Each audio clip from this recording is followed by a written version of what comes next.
Se oye. Bien, muy buenas tardes a todos. Muchas gracias.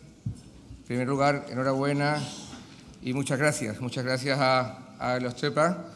Felicitarlos también a su presidente Alfredo, a su director general Álvaro, a todo el equipo, al Consejo Rector, a las 4.300 agricultores que le integran, las 16 cooperativas, por una historia de éxito que empezó hace ya muchos años y que hoy día es un referente nacional, igual que lo es, tanto nacional como internacional, estas jornadas.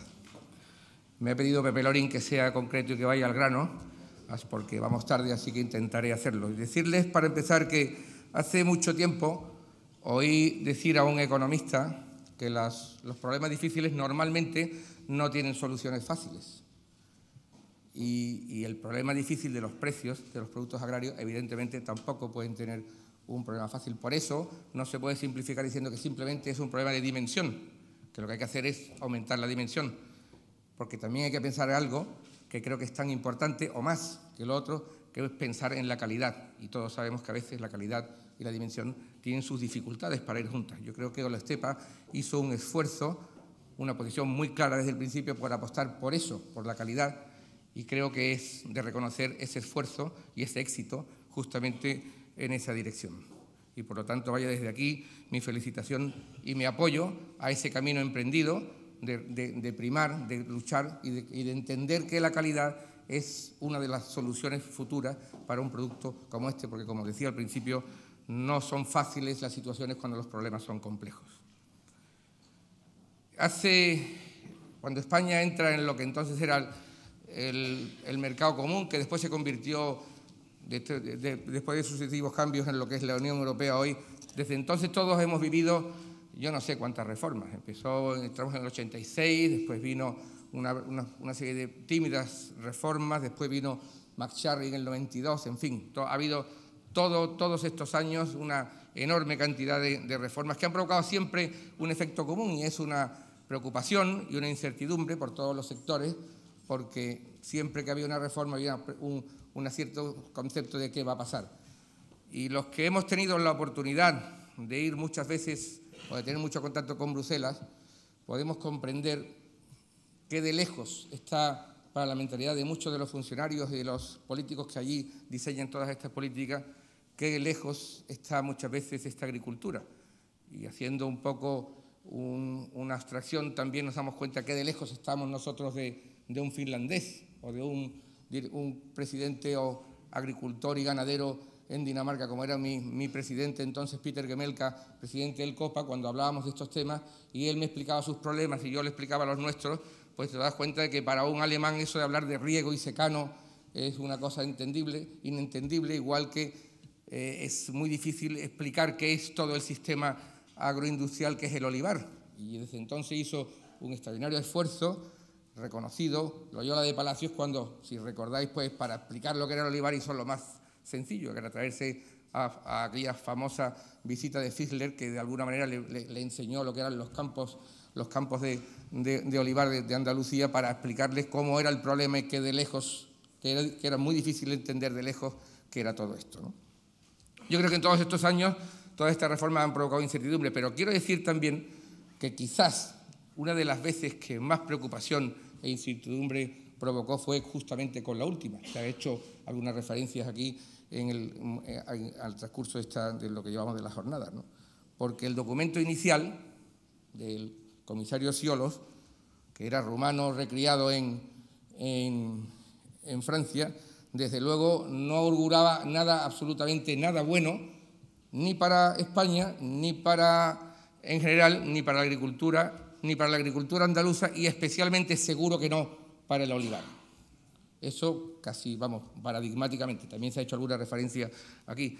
Y por lo tanto cabe en ese sentido hacer un reconocimiento de haber tenido la suerte de que hayan confluido, pues en un momento importante, muy importante, un Ministerio de Agricultura con un ministro a la cabeza que conocía bien el paño, un consejero de la Junta de Andalucía no siempre reconocido en su extraordinaria labor, como era Luis Planas, y por qué no decirlo también, algunas organizaciones agrarias, digo algunas, porque no todas, que hemos hecho entre todos nuestro trabajo. Por supuesto, nada habría podido hacer el ministro sin la ayuda de un equipo detrás que presionara, que trabajara y que hiciera el esfuerzo absolutamente impresionante para haber llegado a donde hemos llegado.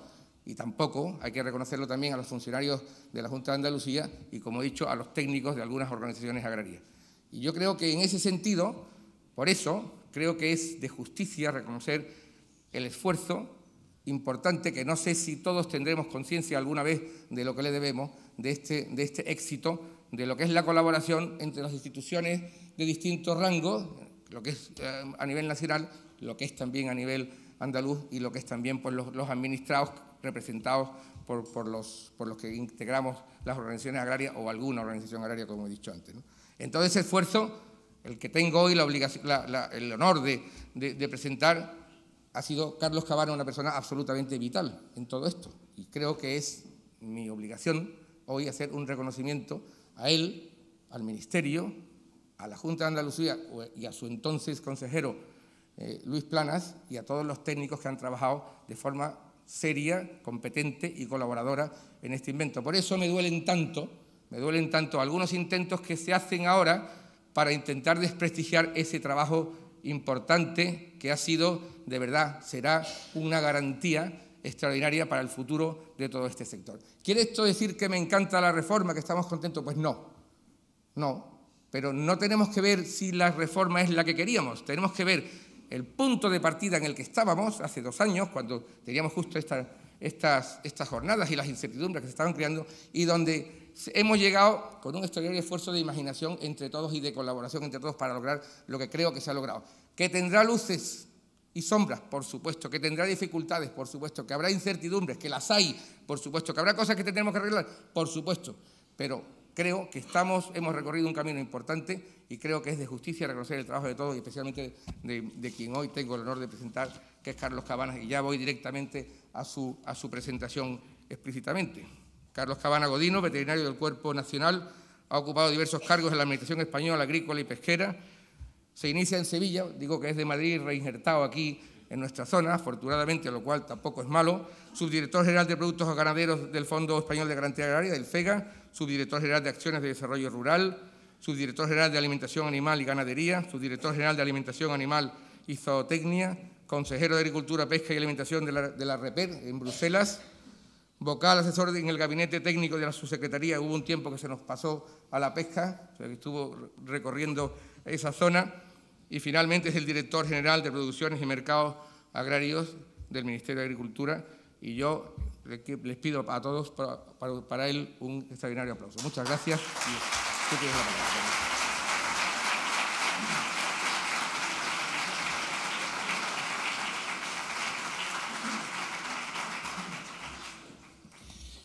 La verdad que no sé qué decir después de la magnífica presentación que me ha hecho Ricardo.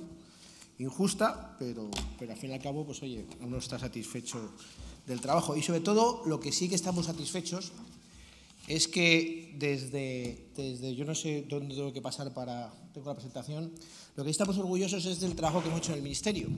Y me parece que las palabras de Ricardo son las acertadas, es decir, el punto de llegada no hay que mirarlo solamente con la perspectiva de hoy, sino que tenemos que saber de dónde partíamos.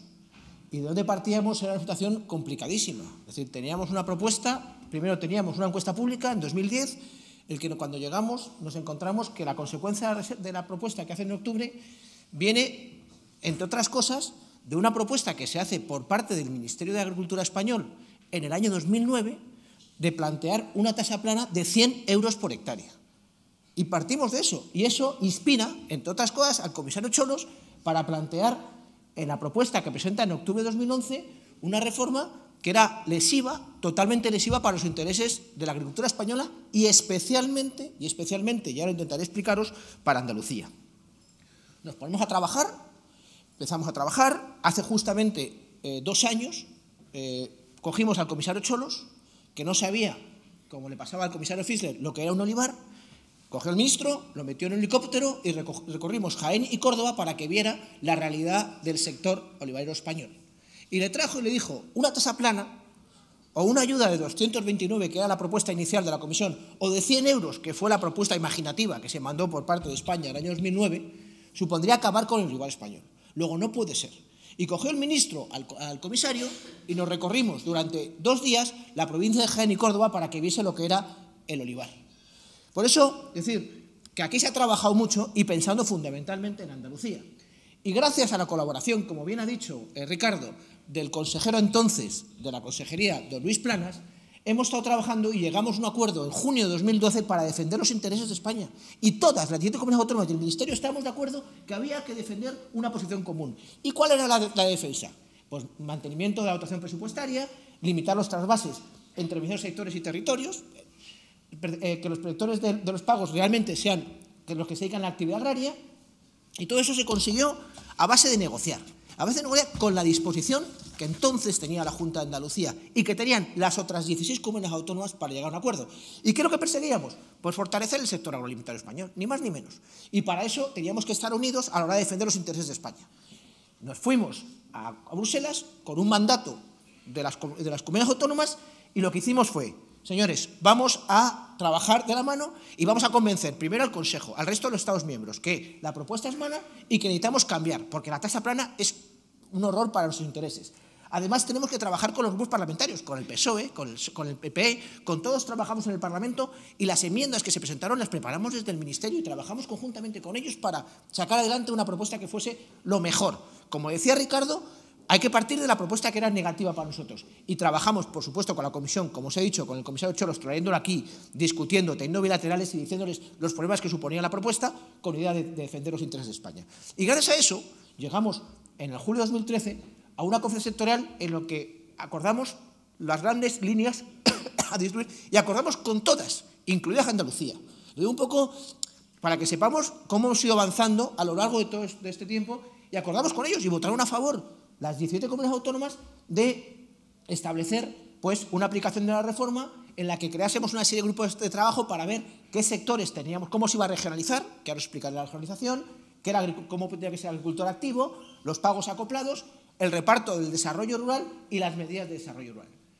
Y a partir de ese acuerdo de julio de 2013, llegamos a enero de 2014. Y en enero de 2014, en la conferencia sectorial del día 21, y por cierto, esta es la 9ª vez que tengo que venir a Andalucía, y lo digo con todo el cariño del mundo, porque como ha dicho Ricardo, yo aquí me siento, y Alfredo, a vuestro presidente, lo conocí en la dirección provincial del Ministerio, allá por el año 90, y entonces disfruto cada vez que vengo a Sevilla, tengo una hija sevillana, y llegamos en enero de 2014 a un acuerdo con todas, en todos los temas, menos con una, en 2 temas. Es decir, había acuerdo con las 17 en todos, en el modelo de regionalización, agricultura activo, menos con una, que fue con Andalucía, en 2 temas, acoplado y desarrollo rural, que luego os comentaré las razones por las que no llegamos a un acuerdo. Bien, ¿cuáles eran nuestros objetivos? Pues está claro, si no hay dinero, no hay PAC. Luego, lo primero que había que conseguir era el dinero. Hay 47.000 millones, que es el mismo presupuesto que había en el periodo anterior. En una época de restricciones presupuestarias, conseguir el mismo presupuesto, entiendo que es un logro. Les podrá gustar menos, decir, nada, es verdad, se ha mantenido. Es verdad, cuando hablamos que sin constantes en corrientes, las ayudas PAC nunca se han actualizado con el IPC. Luego, automáticamente, el sacar de contexto ese tema, entendemos que no va con buena intención. Pero hemos mantenido el nuevo presupuesto. Un tema que era fundamental y que suponía para Andalucía un problema, que era que entrasen todas las hectáreas, porque si no establecíamos ninguna limitación, podían entrar 38 millones de hectáreas en la PAC en España, sobre las 22, que es lo que se había calculado el dinero para España. Luego, automáticamente, bajaríamos la ayuda media de 229 a 126. Luego, había que buscar un sistema para limitarlo, y lo consiguió. Y el único problema que tenía este tema, el único país que tenía este problema éramos nosotros. Y lo teníamos fundamentalmente en Andalucía, porque podían entrar en unas superficies que hubiera supuesto automáticamente una reducción de ayuda. Luego, también lo hicimos por Andalucía. Cuando hablamos de limitar las pérdidas y ganancias entre beneficiarios, era la famosa tasa plana. Si aquí nos hubiéramos ido a la tasa plana, hubiera supuesto que aquí en Andalucía la ayuda media serían de 229, independientemente de lo que te dedicaras.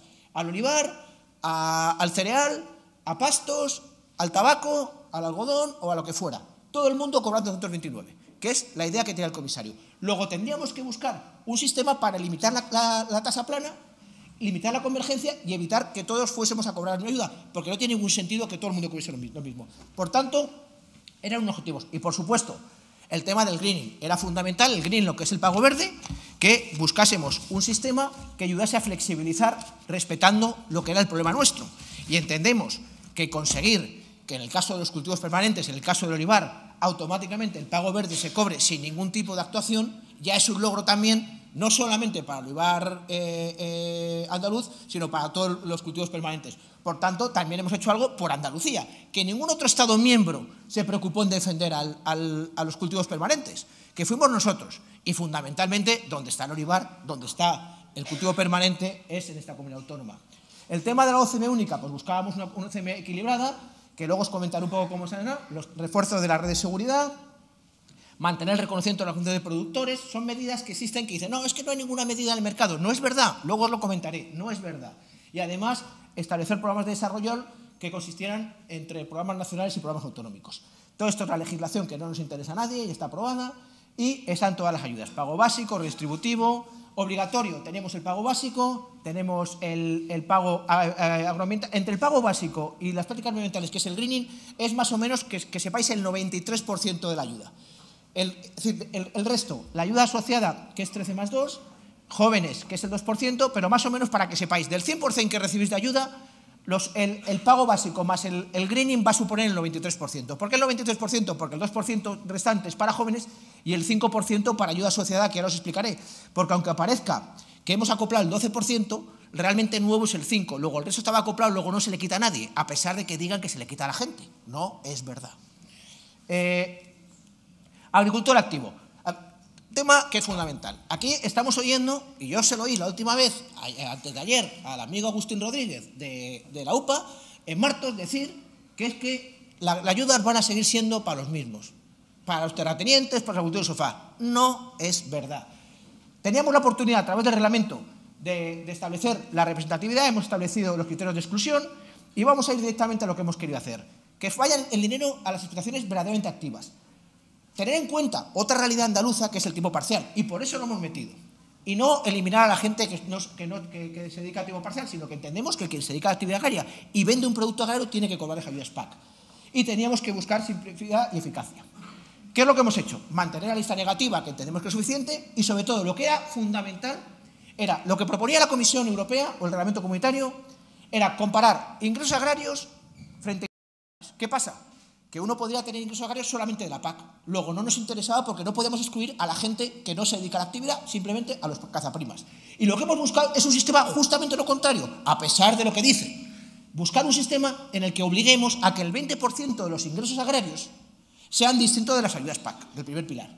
Por tanto, ya estamos obligando a que haya actividad a través del agricultor activo. Luego es falso decir que estamos manteniendo los agricultores de sofá. Y quiero que quede claro, es uno de los mayores logros que hemos conseguido, mantener el 20%, el meter el 20%, que se pudo hacer antes y no se hizo. Lo digo un poco para que sepamos dónde estamos. El tema de los 1.250, también hemos entendido que a partir de 1.250 hay que aplicar todo lo que es y representatividad. Hasta 1.250 lo que es agricultor, pequeño agricultor, y por tanto va a seguir un régimen en el que no van a converger, no el greening, que también con 88.000 en Andalucía también beneficia a Andalucía. Pero bueno, parece ser que no hemos hecho nada por Andalucía y que todo lo que estamos trabajando es en contra de los intereses de los agricultores andaluzas, cosa que no es correcto. Y luego otro tema que es importantísimo, es decir, la obligatoriedad de los registros de explotaciones. Es decir, hay muchísimas superficies, más de 900.000 hectáreas en este país que se declaran por gente que dice ser ganadero, pastos, 900.000 hectáreas de pastos que se declaran por gente que no está dado alta en el REGA. A esa gente se le va a excluir. Ya vale de activar derechos procedentes de otros cultivos y nos vamos al algodón o nos podemos ir al tabaco, derechos que se están activando en pastos. No, usted estaba creando condiciones artificiales para cobrar ayudas y a usted no le vamos a aceptar y se va a salir fuera de las ayudas. Por eso, volver a decir que vamos a mantener los agricultores de sofá es falso, es radicalmente falso y es mentira, diga quien lo diga, cosa que no... Y eso se lo he dicho por activa y por pasiva a Agustín Rodríguez y se lo he dicho a Miguel López, pero insisten, de una cosa que es predicar en el desierto. Otro tema que hemos avanzado, el tema de la actividad agraria. La actividad agraria, producción, es decir, estamos obligando a que alguien que declara producción, que efectivamente que en la declaración de la PAC que dice que cultiva, cultiva, que hay un aprovechamiento. El tema del REGA, como he dicho, para las especies ganaderas para declarar pastos, que además establezcamos que si alguien te declara superficies estén adecuadas a una carga ganadera. No una carga porque no podemos acoplar, pero sí que podemos obligar a que la dimensión máxima que puedan tener, uno que me declara 1.000 hectáreas, tenga que tener al menos 0,2 vacas por hectárea, o UGMs por hectárea, mejor dicho, para poder cumplir. Por tanto, vamos a limitar la entrada de superficie. Además, en el mantenimiento de la actividad, si usted no produce, pero como tiene que producir porque tiene que vender el 20% por menos de agricultor activo, en el resto me tiene que asegurar de que no lo abandone. Y vamos a asegurarnos de que no hay un cultivo retirado, que no hay un barbecho, que efectivamente hay prácticas. Cosa, vuelvo a repetir, que se podía hacer y que no se ha querido hacer hasta ahora. Por tanto, en líneas generales, decir que no estamos haciendo nada para defender a la agricultura activa es falso, es radicalmente falso, lo diga quien lo diga. Bien, tema de nuevos requisitos. ¿Qué hemos hecho también con el tema de los importes? Pues hasta ahora, es decir, hay un porcentaje muy elevado, estamos hablando de casi 130.000 agricultores que cobran menos de 300 euros. Nosotros entendemos que esa gente que cobra menos de 300 euros, pues lo que hay que hacer es que se agrupen, pero cuesta más en la tramitación de la ayuda y por tanto que se agrupen, no es que se agrupen y esa gente, hemos dado un plazo de 2015 para que la gente que cobra menos de 300 euros se agrupe para poder recibir las ayudas. ¿Qué hemos establecido también? Y eso es un tema que también quiero dejar claro. Dice, no, es que el gobierno español no quiere la modulación. No, el reglamento comunitario no lo ha permitido. Nosotros acordamos en la sectorial que si había posibilidad se metería, pero como no lo permite el reglamento no podemos inventárnoslo. Luego es falso decir que nosotros no hemos querido aplicar la modulación, no lo permite el reglamento. Luego decir otra cosa es faltar a la verdad. Además, decir que el tema se va a aplicar una reducción del 5% a partir de 150.000 y el pago la reducción solamente afecta al pago básico, no al green. ¿Quién va a recibir las ayudas? Que yo creo que es lo que más preocupa a todo el mundo y en las conversaciones que he tenido siempre, pues eso, cuando estoy con lumbreras y con la gente, siempre es lo mismo. ¿Pero yo voy a cobrar o no? En primer lugar, ¿quién va a cobrar esas ayudas en 2015? Para cobrar esas ayudas en 2015 uno tiene que ser agricultor activo. Luego en 2015 uno va a tener. ¿Cómo se va a saber si es agricultor activo? Nos vamos a ir a la declaración fiscal de 2014 para comprobar efectivamente que uno es agricultor activo. Y en el caso de que no tengamos en disposición de 2014 por alguna razón, nos iremos a la inmediatamente anterior. Pero ya os aseguro que hemos hablado con Hacienda, hemos tenido reuniones para ver efectivamente que uno es agricultor activo y vamos a establecer un convenio con Hacienda para que nos pase toda la información y poder controlar que efectivamente uno es activo y que tiene actividad y venta y tiene ingresos diferentes a las ayudas PAC. Además, tiene que haber recibido derechos, haber tenido la llave es haber declarado y haber recibido pagos en 2013. No vale declarar. Tenemos más de 30 y tantos mil solicitantes con más de 200.000 hectáreas que declaran por si acaso. Voy a declarar y lo mismo tengo suerte que me cae. No. La gente que haya recibido pagos y haya tenido derechos son los que tienen. O los que hayan recibido la reserva en el año 2014. ¿Cuánto? O sea, la llave está en 2013 y será agricultor activo. ¿Cuál es el cupo? Pues la limitación de lo que uno ha declarado en 2013. 2013 es lo que te va a marcar el número de hectáreas que van a ser susceptibles de recibir ayuda. El importe es, para que lo tengáis en la cabeza, lo de 2014. Más o menos la referencia que cobréis este año en 2014 es la referencia que se tiene para el 2015. Luego ya os contaré cómo se distribuye ese dinero de 2014 entre los distintos tipos de cultivo. Una cosa que quiero aclarar. Aquí se ha puesto la gente muy nerviosa con el tema de la jubilación. Aquí la gente tiene que cumplir con sus obligaciones de jubilación y de PAC. Pero si es agricultor activo, nosotros no nos metemos en que un jubilado cobre la PAC. Si es agricultor activo, es agricultor activo. Tendrá que cumplir con sus obligaciones de agricultor activo, tendrá que cumplir con sus obligaciones. Pero, es decir, lo digo porque una de las dudas que se nos ha planteado siempre es, ¿el jubilado cobra las ayudas? Por supuesto, el agricultor, si es activo, cobrará las ayudas y si cumple con las condiciones de la PAC, como cualquier otro, las cobrará. Lo digo porque es una duda que siempre se nos plantea. El tema, no sé, llevo un cuarto de nada más, Ricardo. El tema de cómo. Convergencia limitada. Es decir, como os he comentado, estaba el tema de la tasa plana y había una preocupación enorme por el tema de la tasa plana y hemos establecido un modelo complicadísimo, pero yo quiero deciros que vosotros solamente os quedéis con dos cosas. Con vuestro pago de 2014, que es vuestra referencia, y con la comarca donde vais a estar, comarca o región, que ahora os explicaré cómo lo vamos a hacer. La comarca.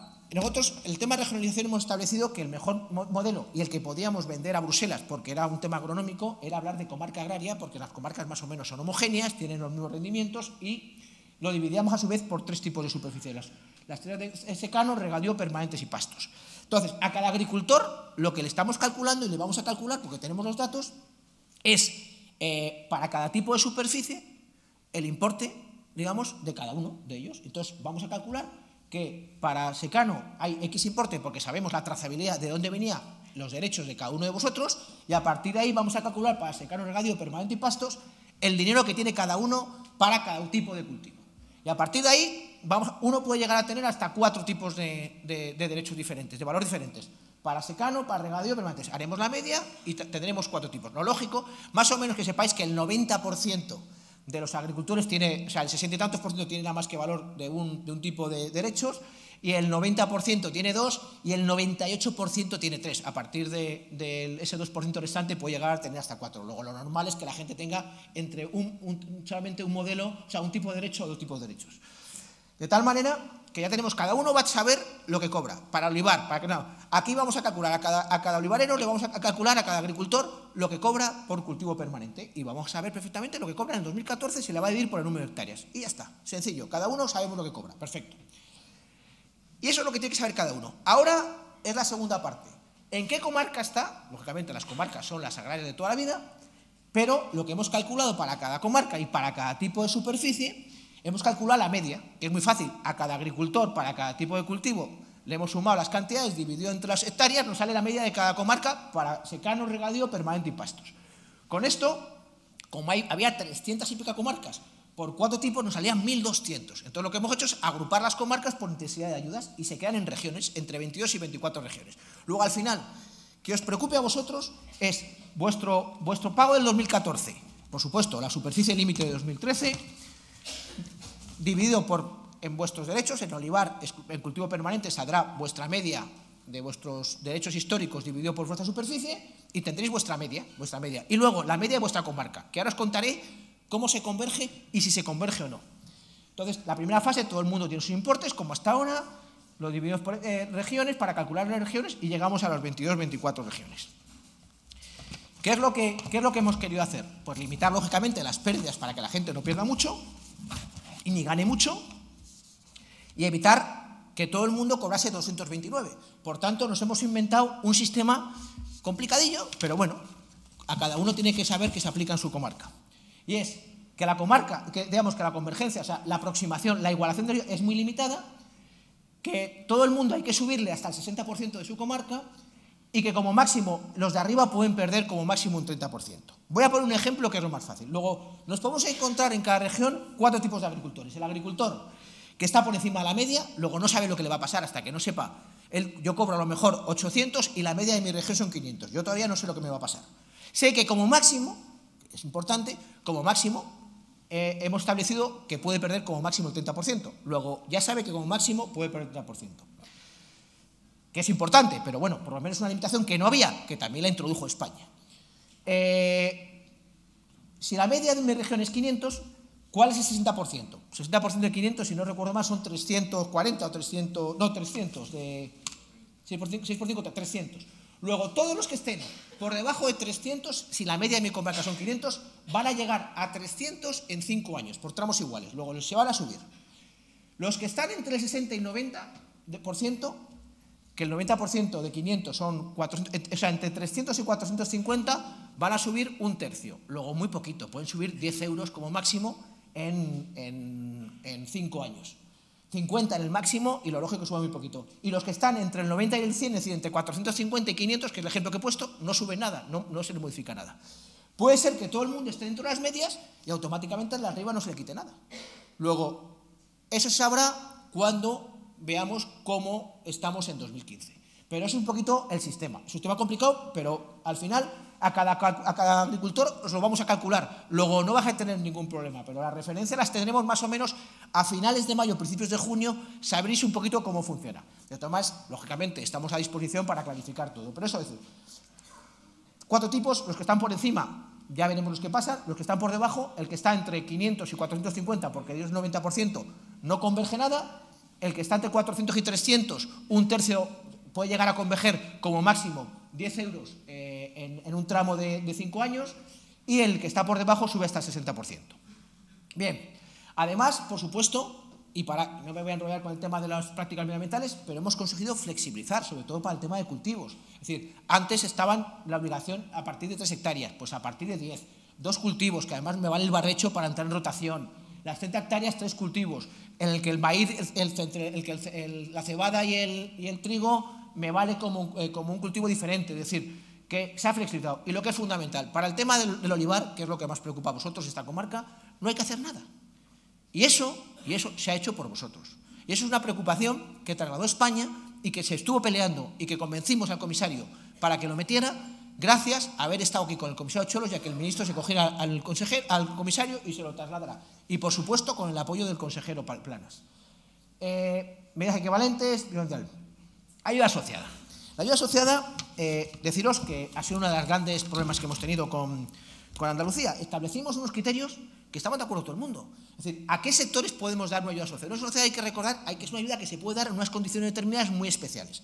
A sectores que han bajado su superficie o su censo. Y además que están en riesgo como he dicho, de producción y que se comportaban mal en el modelo. O sea, en el modelo que he explicado, los que perdían mucho.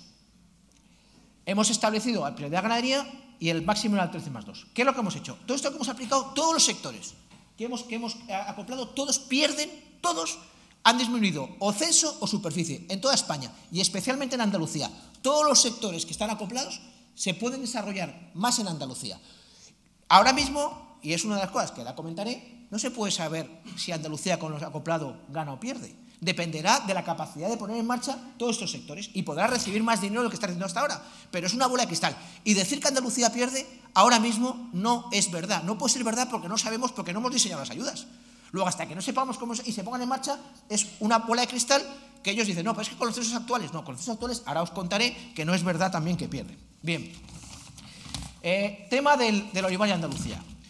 Primer mensaje que quiero saber, es decir, los 900 millones que hay para el olivar que había en España, que más o menos es el 20%, y en el caso de Andalucía casi el 50%, estamos hablando de 700 millones, se mantienen. Es decir, lo que se ha hecho es que todo, y se mantienen gracias al modelo de organización. Mira, tengo aquí unos mapitas, que son las comarcas, que todo el mundo está deseando saber, pero yo lo voy a enseñar de lejos para que no las veáis todavía, hasta que no acabe el periodo, en el que la única parte en cultivos permanentes azul, lo veis aquí, es Andalucía.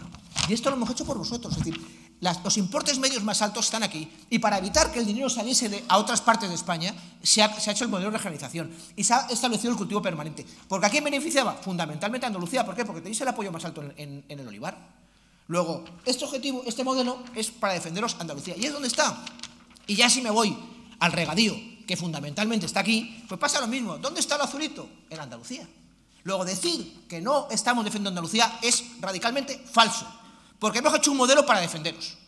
Luego, realmente nos duele enormemente cuando oímos a la consejera, cuando oímos a Agustín o a Miguel López decir que no estamos defendiendo Andalucía. Porque luego Agustín me llama 7 veces para pedirme perdón. No, os lo digo como es. No, es verdad, coño, es que es verdad, es que llega un momento que estamos así. Joder, es que es verdad. Bien, el tema del modelo de regionalización. Como he contado, el greening. Lo hemos hecho por olivar. Las frutas y hortalizas. La COAG y la UPA nos dicen, es que ¿por qué no han frutas y hortalizas? ¿A qué se lo quitamos al olivar? Es que si metíamos las frutas y hortalizas, que es cultivo permanente, a quien le quitamos el dinero era el olivar. Luego no se puede decir una cosa y lo contrario. Que hay gente que lo dice en la misma frase. Luego, si queremos defender el olivar, si metíamos las frutas y hortalizas, como eran superficies nuevas, a quien le quitábamos dinero es al olivar. Luego no podíamos hacerlo. Salvo que quisiésemos, pues lógicamente, inventar un sistema que era imposible. La decisión de acoplar. Otra cosa, yo os puedo decir que hemos estado durante no sé cuánto tiempo con el tema del modelo. Todos hemos llegado que se comportaran bien, que no hubiese incremento de superficie, etc. Y de repente, oye, nos hemos encontrado que de repente nos encontramos en enero de 2014 con la propuesta de que compremos el olivar. Pero no el olivar cualquiera, el que tiene más de un 20% de superficie, y que en Andalucía son 525.000 hectáreas. Y nosotros le dijimos, primero ha incrementado la superficie en un 5,6%, luego no cumple con las condiciones, luego es radicalmente imposible. Pero lo que nos sorprende enormemente, que se lo dijimos en la reunión del 14 de enero, antes de a la consejera, le dije, consejera, ¿cómo me propones acoplar el más del 20% y no le baja producción? Que tiene costes 4 veces superiores al de 20% y además unos rendimientos mucho más bajos. Y con una ayuda PAC que es 4 veces más baja. No, es que es el que no tenemos nosotros. Digo, ya, pero entonces, ¿cómo le vendemos al resto de las comunidades autónomas que acoplamos el tuyo y no el resto? Cuando tienen menos rendimiento. No puedes decir cosas que no se puede hacer. Luego dijimos, no, es imposible. Y además es que el olivar en el modelo con el comportamiento crece y gana 5,5 millones. No es mucho, pero gana algo. Y además, como he dicho, no cumple la condición del 5 o 6%. Y luego, lo que he comentado, los costes. Yo, consejera, si es que el de baja producción, que no estáis proponiendo, porque nada más que tenéis 130.000 hectáreas, pero claro, el problema es que hay 800.000 fuera de Andalucía, ese olivar tiene unos costes mucho más altos. Y sin embargo, no lo estáis proponiendo. No, es que no lo tenemos ya, pero que entonces no es un tema de cuadrar, no es un tema de defender un olivar otro, es que intentar cuadrar las cuentas, que no tiene nada que ver. Bien, tema de costes, como os he dicho, y luego hay otro argumento, que no nos damos cuenta. Los americanos están detrás nuestro con el tema de las ayudas antisubvención, y toda ayuda que demos a la producción se puede volver contra nosotros. Pensar que exportamos a Estados Unidos por valor de 150 millones y en el resto del mundo por 1.800 millones, y en un momento determinado el estar dando ayudas a un sector determinado, eso es además, puede en un momento determinado volverse contra nosotros. Nos han abierto los americanos, porque los californianos están deseando meternos un marketing order para limitarnos las exportaciones. Luego hay que saber cuando se plantean las cosas las consecuencias que tienen. 5 minutos. Bien. Conclusión con el olivar. Mantener el pollo actual, el olivar nunca está acoplado. Luego, bueno, cuando se ha desacoplado, pero no ha cogido dinero a nadie, no cumple con las condiciones, no ha OPAs, y lo que es fundamental. Joder, si tú estás convencido que tienes que acoplar y no es una guerra política, en el plan director del olivar andaluz hubieras puesto por lo menos en 130 páginas alguna mención a acoplar el olivar. Pues ni una palabra sobre ese tema. Claro, es sorprendente que no pongan nada en la propuesta de la Junta de Andalucía y nos encontremos con una guerra porque no hemos acoplado. Hombre, si hubiera sido tan prioritario, me imagino que en algún borrador habéis puesto la necesidad de acoplar el olivar del 20%. Y no está incluido en el plan director. Luego, entre comillas, habrá que ver si realmente no es una decisión política más que es una decisión técnica. Como he dicho, el tema de jóvenes, incorporamos el 2%. Es importante el tema de los pequeños agricultores, que como he dicho, es importante para Andalucía. De los 400.000 pequeños agricultores, 116.000 están aquí, el 25%. Luego, automáticamente, van a poder percibir sin converger. Muy rápidamente, medidas de mercado. También se ha dicho, no hay medidas de mercado, sí que hay. Se va a reforzar, los precios de referencia no había, nos hemos metido y se puede revisar teniendo en cuenta la evolución de mercado y costes. De hecho, yo creo que Rafael Sánchez de la Puerta ha dicho que va a pedir, nosotros ya estamos trabajando con la comisión para que se puedan actualizar los precios de referencia para que se pueda desencadenar el arrendamiento privado. Hay medidas excepcionales, el tema de reversa de crisis, sí, efectivamente, se ha cogido el 1,3% ahora, que dicen, me ha quitado el 1,3%, sí, para reserva de crisis, porque para tener una reserva si hay un problema, pero se devuelve, y de hecho va a ser un efecto neutro, porque lo que se ha quitado en 2014... con el 2015 se va a devolver, si no hay ninguna crisis. Ojalá no hubiese ninguna crisis para no tener ningún problema. El tema de productores, también hemos preguntado si hay que potenciar la organización de productores, el tema de extensión del paquete lácteo, temas de contrato, negociación en común, son muchas medidas que hay por ahí. Tema de desarrollo rural. Tema de desarrollo rural, sabéis que también tenemos una bronca con Andalucía. Me voy a ir directamente al desarrollo rural y con esto voy a terminar, si te parece. El tema del desarrollo rural es un tema muy complicado y os voy a explicar por qué. En primer lugar, cuando hemos ido a repartir el dinero de desarrollo rural, en el periodo anterior, habiendo 1.300 millones menos de dinero para el desarrollo rural, Andalucía incrementó 533. De entrada es sorprendente que, habiendo menos dinero, una comunidad autónoma aumente de esa cantidad, que pase del 17 al 26. Hemos empezado a estudiar los criterios objetivos. Y dice, no, es que hay criterios objetivos. No es verdad. Hemos estudiado los criterios objetivos que se repartieron en su momento y cuando hemos visto el criterio, por ejemplo, de porcentaje de feo orientación de cada comunidad autónoma, a Andalucía le correspondía el 32 y le dieron el 42. Claro, el resto de las comunidades autónomas decían, ¿por qué nos vamos a inventar? Vamos a poner unos criterios. Pues a pesar de modificar los criterios, lo que hizo el ministro es decir, al menos vamos a poner que como máximo una comunidad autónoma pueda perder el 10%.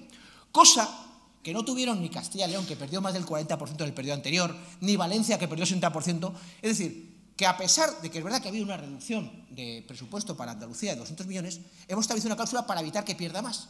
Pero claro, decir eso y luego a continuación quejarse, decir que montan esos follones y saber que en el programa, la programación actual de desarrollo rural por parte de la Junta de Andalucía se habían prometido más de 1.100 millones y ya se han quitado 900 de pago adicional, eso sí, es una decisión que tomó la Junta unilateralmente. Pero claro, prometieron 1.100 y pico y ya 900 no lo han dado y habrá que ver si dan 200 o de los 800, que eso es una bola de desarrollar, se van a poner en marcha. Claro, que son 10 veces más 2.000 millones de los 200, pues al fin y al cabo nos sorprende.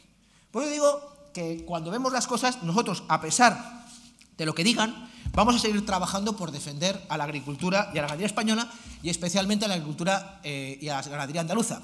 Y os puedo asegurar que a pesar de lo que digan y a pesar de lo que están diciendo, que como he dicho es mi 9ª vez y creo que el martes vuelvo a Jaén, os puedo asegurar que vamos a seguir defendiendo como os hemos defendido. Habremos acertado más o menos, pero desde luego la dedicación y el objetivo de defenderos ha primado en todo momento. Las discusiones, la colaboración que hemos tenido con la Junta, hasta que en un momento determinado esa colaboración ha desaparecido. Y cada uno es muy dueño de sus actos. Nosotros os vamos a defender. Desde luego, no estamos por la labor de meter miedo diciendo que vamos a quitar las ayudas a alguien, cosa que no es verdad y además es injusta. Muchas gracias.